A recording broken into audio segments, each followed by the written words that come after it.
Alors, parce que apparemment c'est bien d'être une gazelle plutôt qu'un mammouth, pour être sur les réseaux sociaux, c'est une bonne image. En parlant de mammouth, je parle pas de vous, c'est bien permis. Donc on a une stratégie vraiment qui est très innovante pour l'armée de terre qui a été mise en place par le colonel Jean-Philippe Collet-Géraud. On va vous expliquer ça. Donc pour vous faire rapidement une présentation du colonel. Alors, que je prenne la bonne vidéo, voilà, c'est ça. Ça, c'est plus facile. Colonel, vous avez notamment été conseiller en communication aussi en Somalie en 93-94, qu'au Kosovo en 99-2000, notamment étant proche conseiller en communication du général commandant des forces françaises au Kosovo. Pardon, tu as raison, je vais parler plus proche. Et notamment, vous avez participé au développement des outils digitaux du ministère, notamment au plan éditorial, et vous êtes arrivé en 2008 au bureau communication et ressources humaines de l'armée de terre, dont vous êtes à la tête depuis 2009. Voilà. Et notamment, vous avez lancé la campagne de communication Devenez vous-même, avec l'agence TBWA et avec tout ce qui est derrière. Ouais, je crois que si le colonel était un réseau, c'est social, c'est ça, hein? Je crois. Si j'étais un réseau, je serais social. Voilà. Exactement, tout à fait. Alors je vais peut-être décevoir Stéphane Rivière, mais à la différence de la 7e compagnie, je ne me suis pas perdu en arrivant ici, dans cet amphi, où je suis très honoré de m'exprimer ce matin. Donc merci de cette invitation pour vous présenter la stratégie de nette influence de l'armée de terre. L'armée de terre recrute cette année 12 000 personnes de 17 ans et demi à 29 ans.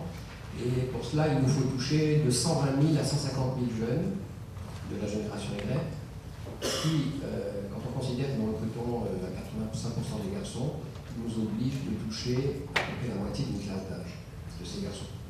Néanmoins, je vais conforter la réponse qu'a fait Franck.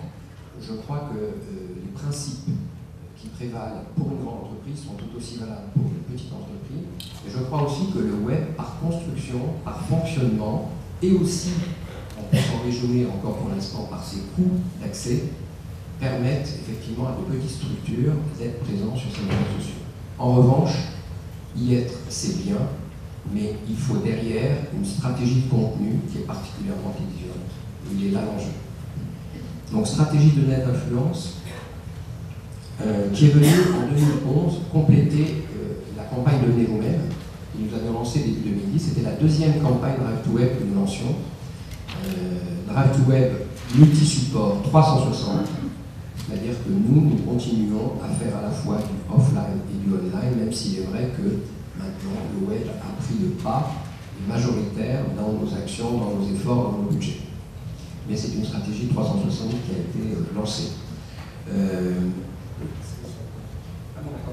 L'objectif, effectivement, est de rester fidèle à une stratégie qui consiste à aller au-devant des jeunes. Peu de jeunes viennent spontanément à nous.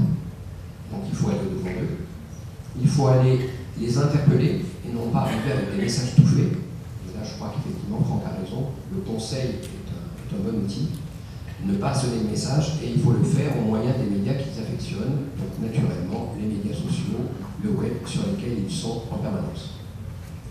Nous avons pris conscience assez rapidement, nous avons pris conscience très peu de temps après avoir lancé cette campagne que des milliers d'internautes discutaient du métier de soldat sur la toile, mais pourtant ne venaient pas sur notre site et n'allaient pas, encore moins, dans nos centres d'information et de recrutement des forces armées, les CIRFA, vous en avez un maintenant. Et donc, fidèle à cette stratégie d'aller au-devant des jeunes, eh bien, nous avons mis en place avec l'agence TBWA une stratégie dite de net influence. Il s'est agi pour nous d'apporter une information par le dialogue, dans une relation la plus personnalisée possible, parce que c'est très important. Donc il s'agit vraiment de répondre à l'envie des internautes, d'avoir des informations, mais pas n'importe quelle information, les informations les plus réalistes possibles, les plus authentiques possibles, d'où l'importance du dialogue et d'où l'importance de celui qui dialogue chez nous avec les internautes. Donc, parce qu'il s'agit de conseiller en l'occurrence les jeunes sur les prérequis nécessaires à l'engagement dans l'armée de terre, les aiguiller et les informer sur les meilleures démarches à suivre, Qui le fait? En l'occurrence, nous avons créé une plateforme de NetInfluence qui est composée de spécialistes du recrutement qui tous les jours, de 8h à 18h, dialoguent avec les jeunes sur les médias sociaux, sur les blogs, sur les forums.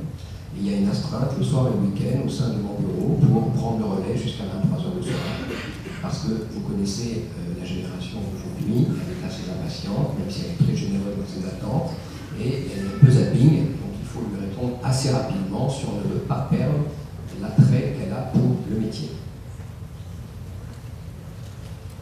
Cette stratégie a consisté dans un premier temps pour nous à adapter notre site internet à tous les types de smartphones. Donc il y a très peu d'entreprises qui l'ont fait, il y en a 70 dans le monde, c'est pas énorme pour l'instant, qui ont adapté leur site internet au smartphone. Notre site smartphone est un site de e-recrutement.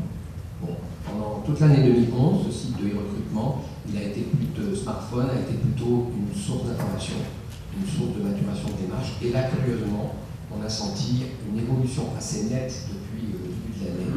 Peut-être est-ce lié à notre arrivée sur les sites RH dont je vais parler, mais là, nous avons de plus en plus de dépôts de candidatures à partir du smartphone. C'est quelque chose d'assez nouveau. C'était très fort en janvier, ça s'est confirmé en février et encore en mars. On est à plus 150% par rapport à l'année dernière, donc c'était très intéressant.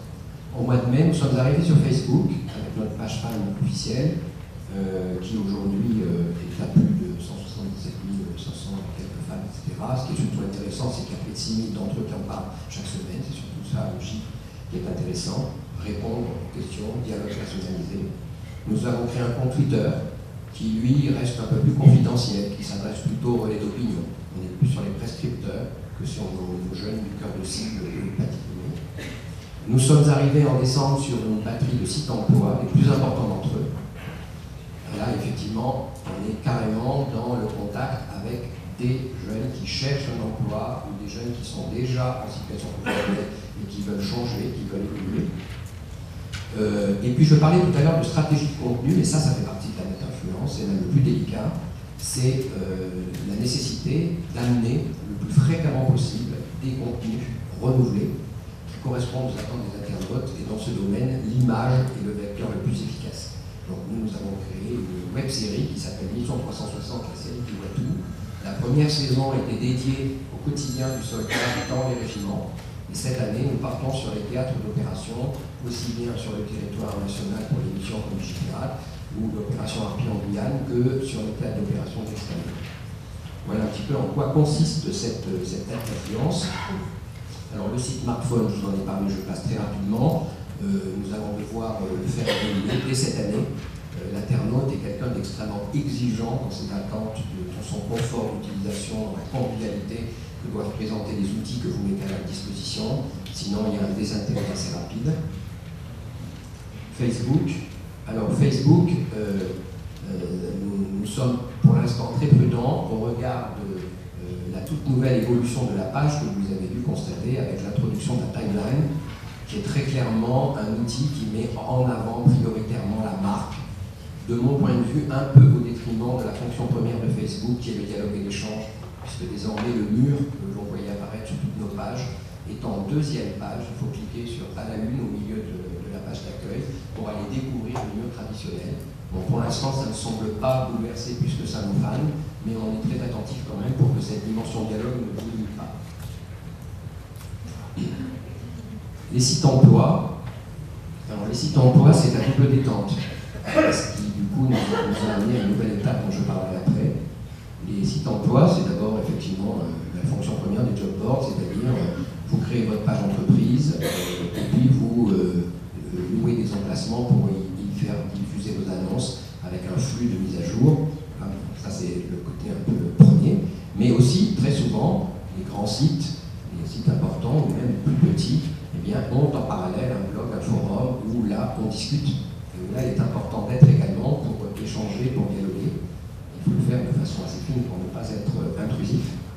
Donc après une première vague de grands sites, comme Monster, Job, etc., nous allons arriver là, cette année 2012, ce premier semestre, sur des sites un peu plus ciblés au regard de nos besoins spécifiques en termes de spécialité.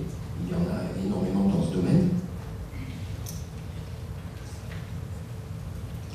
Et nous le faisons sur la base de premières retombées qui sont assez intéressantes. Qu'est-ce que nous retenons de Facebook? Facebook, ça ne génère que 5% de nos candidatures. Parce que la vocation première du réseau social Facebook, eh bien, c'est très clairement l'échange, le dialogue qui permet la maturation de la démarche de candidature. Il ne faut pas espérer générer des candidatures massives à partir de Facebook. C'est d'autant plus vrai pour nous puisque le processus de recrutement est assez long, il prend en moyenne de 4 à 6 mois compte tenu de la spécificité de notre métier et des procédures d'évaluation et de sélection. Donc on a toute une phase de maturation, dans un premier temps avant la candidature et ensuite en accompagnement de la candidature. Le smartphone, j'en ai déjà parlé, je ne reviens pas dessus pour pas perdre de temps, Twitter également. Mais tout ceci nous amène à encore aller plus loin, toujours fidèle à notre volonté d'émerger à 360 degrés. Eh bien, nous allons ancrer la net influence. Nous avons commencé à le faire en arrivant sur Viadeo en début d'année, en janvier. Nous avons créé notre page entreprise, nous sommes en train de construire le flux pour les annonces. Nous sommes en cours de construction de notre page sur LinkedIn, qui est quand même pour le coup un réseau professionnel, social professionnel, un peu plus élitiste au regard de nos plus gros besoins de recrutement, mais c'est intéressant pour la cible officier. Et puis ce qui est intéressant aussi dans les réseaux sociaux professionnels, les sites RH, etc., c'est la viralité entre eux, l'interactivité qu'ils génèrent, ce qui fait que quand on touche quelqu'un qui a un profil, il y a toute une viralité qui se répand au travers des amis, des liens, etc. Ça aussi c'est très important. Nous avons commencé à dialoguer sur les blogs, les forums, ce que nous appelons le web militaire. Vous connaissez Secret Défense, Arme.com, OPEX 360, le Mammouth et autres. Là, ça discute beaucoup. Donc nous le faisons là aussi quand il est nécessaire d'apporter un complément d'information, d'échanger un dialogue, mais nous ne sommes pas systématiquement présents pour être intrusifs, parce que toute parole très institutionnelle sur le web est assez mal perçue par les jeunes. Ils préfèrent quelque chose de beaucoup plus informel, beaucoup plus personnalisé. Et puis, dans ce cadre-là aussi, grâce à un moteur d'alerte que nous allons louer, eh bien, nous allons arriver sur ce qu'on appelle les espaces conversationnels, qu'ils soient maîtrisés ou non. Ce sont des lieux d'échange, de dialogue sur des sites qui n'ont absolument rien à voir avec l'armée de terre. Je pense à jeuxvideo.com, à Gamecult, à Melty.fr, qui sont très utilisés par les jeunes de notre cœur de cible, et où ça discute là aussi beaucoup du métier de soldat. Donc là, ça sera encore plus fin de notre part, de manière à ce que ça ne soit pas contre-productif, mais l'objectif étant d'être présent au milieu des jeunes dans le plus grand nombre d'endroits où ils se trouvent, de manière à être toujours plus efficace, à élargir encore plus le vivier. Voilà, ça c'est 2012, avec bien évidemment la préparation de la prochaine campagne de communication recrutement qui va succéder à Devenez vous-même, qui sera une nouvelle fois à la charge de TBWA Corporate, qui a été reconduite au terme d'un appel d'offres extrêmement exigeant et dur de la part des compétiteurs, lancé en janvier 2013, avec une notion supplémentaire par rapport à cette stratégie de médias sociaux qui va être très présente, deux notions d'ailleurs.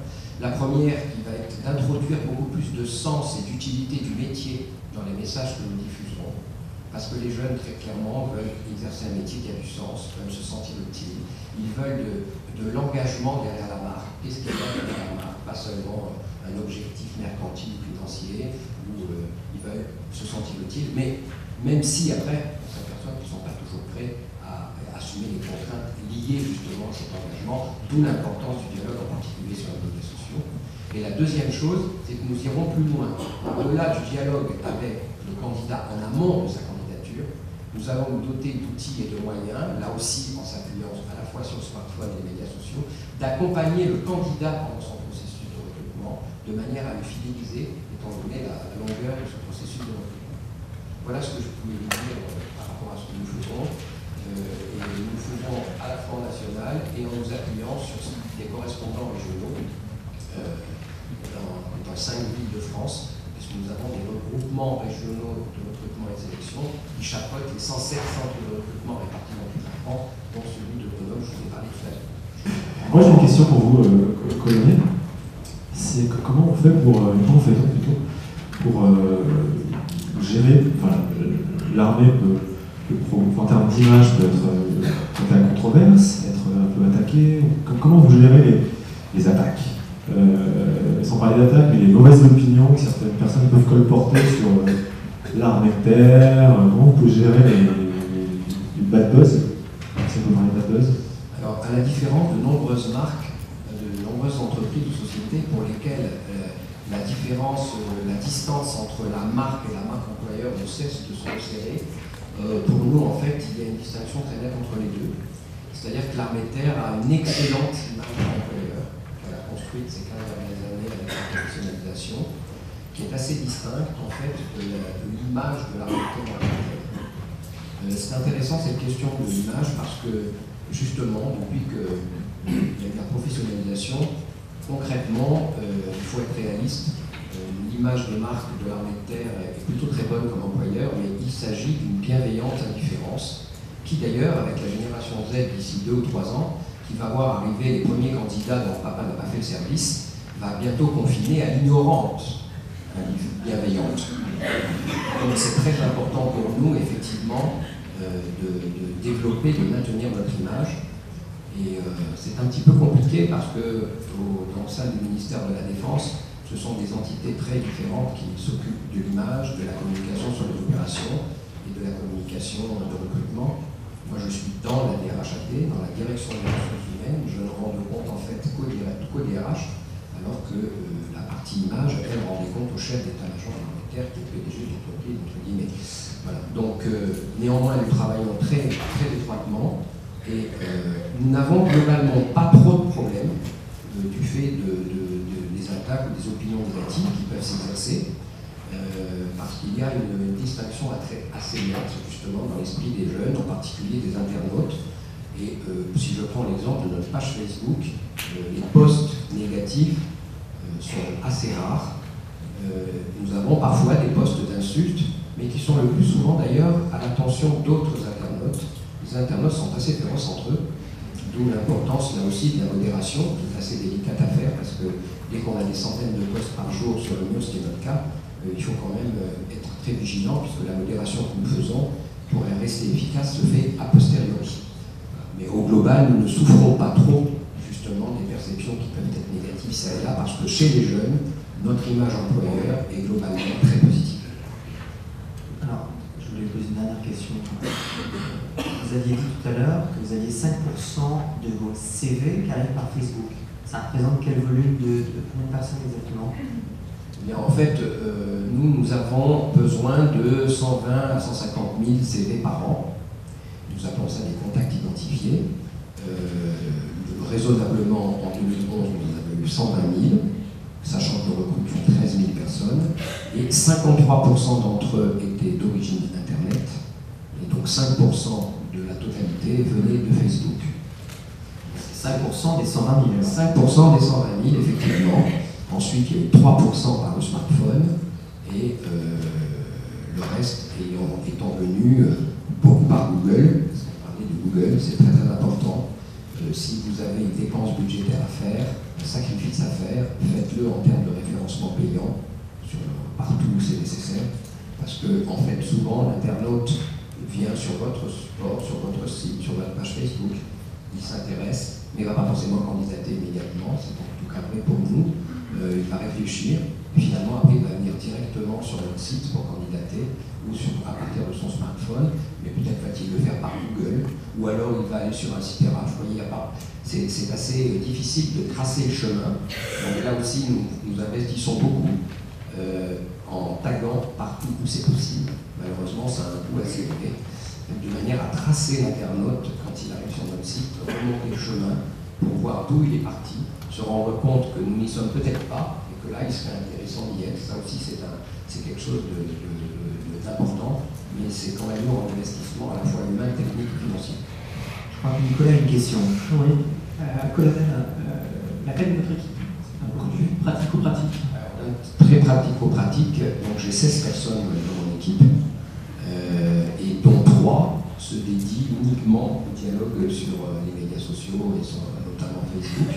Et puis nous avons bien évidemment l'appui de l'agence de communication TW Corporate, qui au titre du marché qui nous lie à eux, à la charge de la conception et de la mise en œuvre d'un certain nombre d'outils et de contenus de la campagne.